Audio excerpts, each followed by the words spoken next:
We are continuing our Old Testament studies. In a very brief video, we're going to look at the book of Ruth and seek to understand its vital significance in the transition from the time of the judges into the time of the monarchy. This is one of the beautiful stories of our Old Testament, set before the monarchical times in the period of the judges, but it is clearly a historical book that links the lineage of David from that earlier time to the time of David.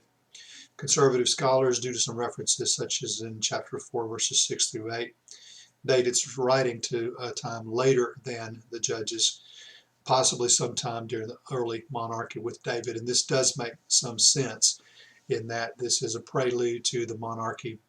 Coming out of the judges, of course, you have initially Saul as the first of the monarchs, then you have David and all the stories related to David, but then on into Solomon. And since Solomon is not a part of what we see listed here, it obviously or likely was written before his time.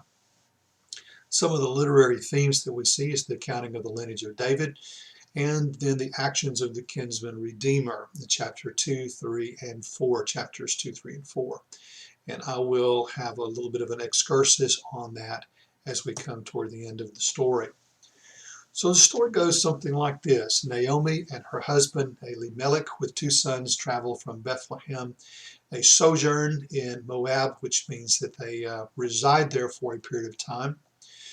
Elimelech dies, and the two sons also die, leaving Naomi and the wives of the two sons somewhat destitute. Naomi determines to return to Bethlehem. One of the daughters-in-law ends up staying in Moab. But Ruth, who is the person that the book is named after, was determined to go with her mother-in-law. And here we have in chapter 1, verses 16 and 17, those very, very well-known, famous verses that are filled with such pathos. The quote goes like this: "Where you go, I will go. Where you lodge, I will lodge. Your people shall be my people, and your God, my God. Where you die, I will die, and there I will be buried." Well known. This is a quote from the New American Standard. But such pathos and such compassion, such loyalty that is described in these verses.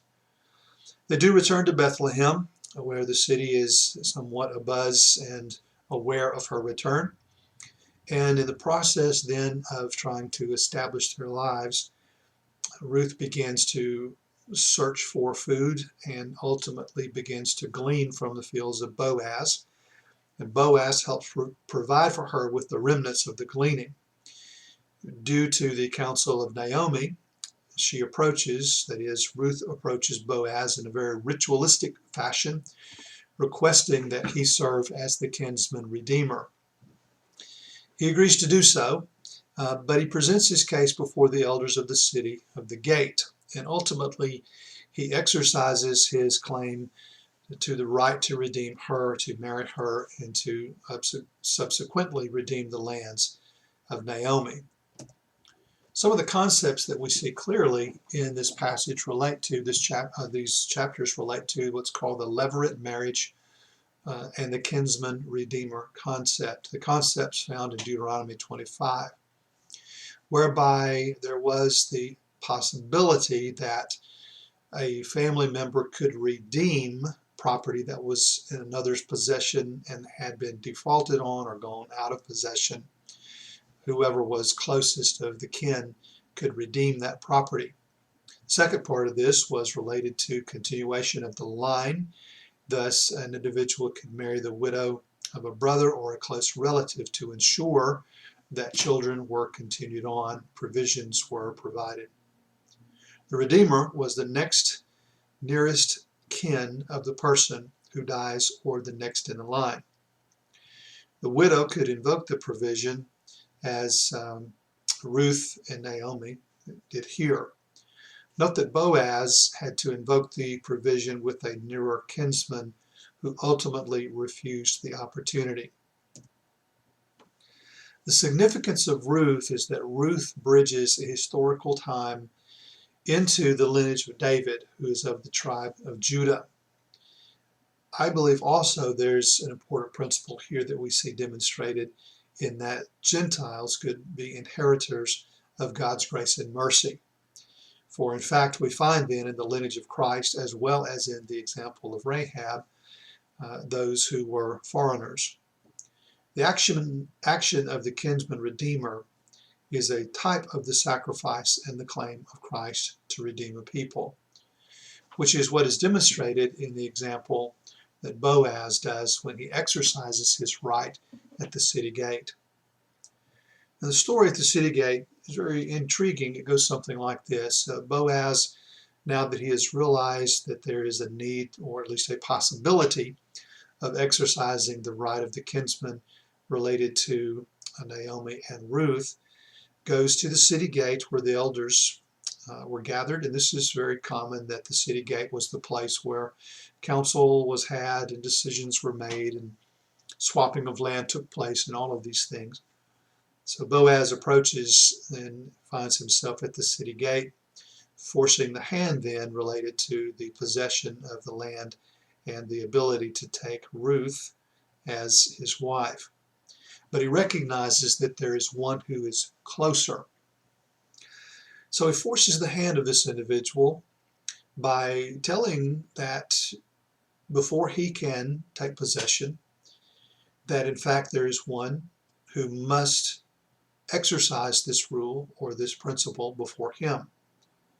But in a very subtle and somewhat of a sly way, he reminds this individual who is the closer kinsman that there is increased responsibility, and that it's not just a matter of land or property that will be in possession, but it's also responsibility for Ruth and for Naomi.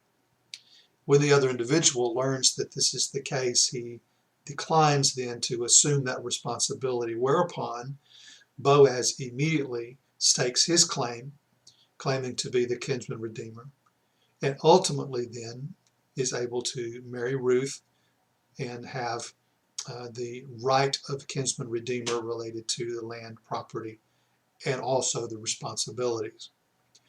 So very, very significant story in that Boaz exercises the right to redeem that and to provide for Ruth and Naomi in a way that they were not capable of providing for themselves, for they were in a situation of destitution or of considerable difficulty.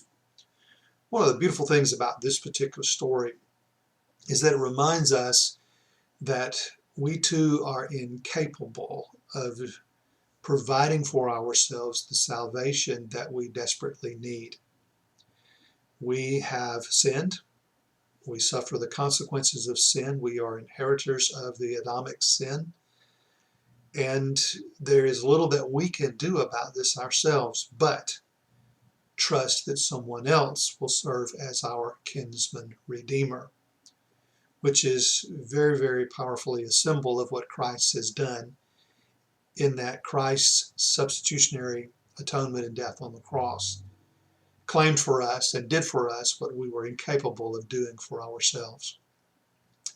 This story has significance, obviously, in some ways related to the line of David and the Davidic throne, which is to be established, related to the lineage of Christ, who then ultimately becomes our kinsman redeemer.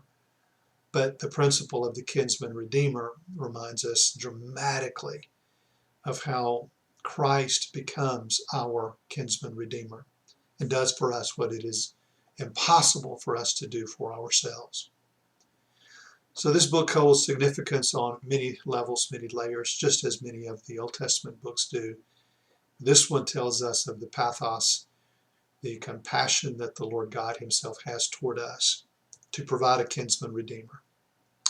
So we'll conclude with this related to the book of Ruth, and we'll make our way in the next section to an initial study of 1st and 2nd Samuel and the work related to the monarchy. So we'll see you in just a little bit.